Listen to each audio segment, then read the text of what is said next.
Happy New Year's Eve, word nerds. Today is Monday, which means that it is a day for slinging inks. And today we are talking about dialogue. Believable dialogue.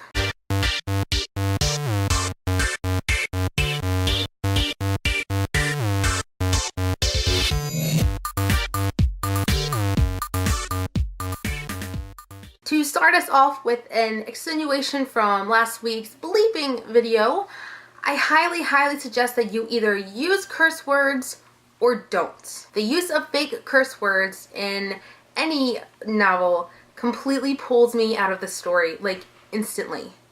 I see it a lot in futuristic science fictions the most, and I think one of the main lines that I've read in multiple books is, "What the flux? No.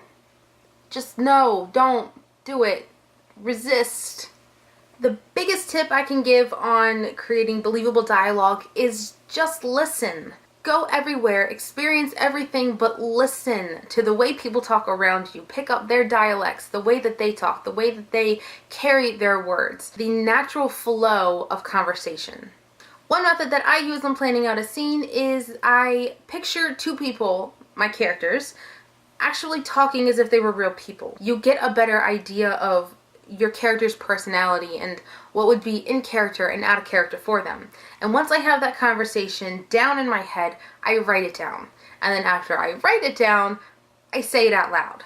Now, I go a little bit more to the extreme than most people. I don't just literally read it out loud. I read it in the same way that my character says it on the page. So if my characters are mad at each other, I am yelling at myself with myself, and my family is very concerned with my mental health.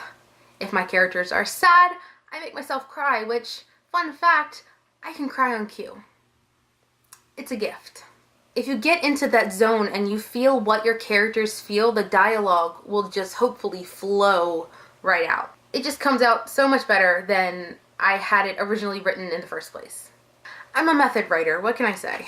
Just like fake curse words, bad dialogue rips me out of a book so fast I can hear the sound it makes hitting the wall before I even throw the book across the room.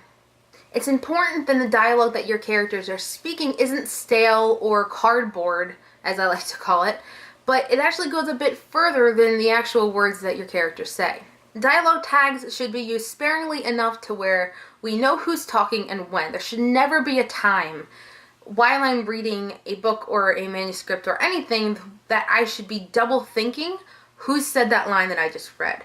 If your character's conversation flows as naturally as a real conversation, then I should have no problem following who says what and when with minimum dialogue tags. Actions speak louder than words sometimes, so think about that too. Now these all may be personal preferences of mine, but again, nothing drives me more crazy than writing an accent in dialogue. The only exception to that rule is Hagrid from the Harry Potter series because J.K. Rowling. Need I say more? Another thing that I see a lot is unnecessary use of proper names in the middle of sentences. Like, I don't know, Ben, but I just saved your life. It sounds perfectly fine when you say it, but that doesn't actually happen in real conversations. If I was talking to my husband after I truly saved his life, it would go something more like, "I don't know, but I just saved your life." Search through your manuscript for each of your main characters' names and find out how many times you actually typed it out. Then go through and delete all of those unnecessary mid-sentence pronouns that you don't even need.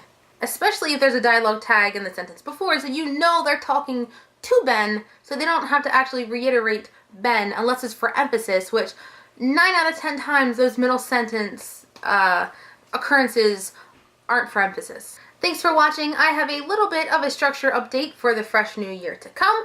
The Word Nerds Book Club is officially starting again in January with the Divergent series. You heard me right, the entire series. This is a very popular topic to talk about, so instead of doing the books each month, we've decided to lump all 3 books into 1 month.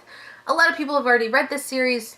I am not included in those people, so I am actually starting the books tonight. So if you want to follow my progress as I read it brand new and fresh on Goodreads, I'll put a link to my profile below. Follow all of my fresh reactions to what's going on, and you can laugh at what is inevitably going to be my demise at the end of Allegiant, because it's kind of hard to stay away from all of the talk. I know what I'm getting myself into, I just don't know how bad it's really going to be. The last Sunday of every month will be our Word Nerd Book Club live chat. That is a mouthful. That's where we will discuss the books and answer all of your questions. So if you have any questions, you can either comment on the actual live feed as it's happening on January, I believe it's the 26th. You could tweet us with the hashtag WNBookClub, or you could go to our YouTube channel, click on the discussions tab, and enter in your questions there, and we'll keep a tally of those as well. And don't forget to tune in this upcoming Sunday for our live chat, where I think all of us are going to be back for the first time together in a few weeks. I think we were all either better or getting better. The holidays are over, the stress is gone, and we're going to be talking about genres and why certain genres are so much popular than others. Thanks for watching, and I'll see you next year.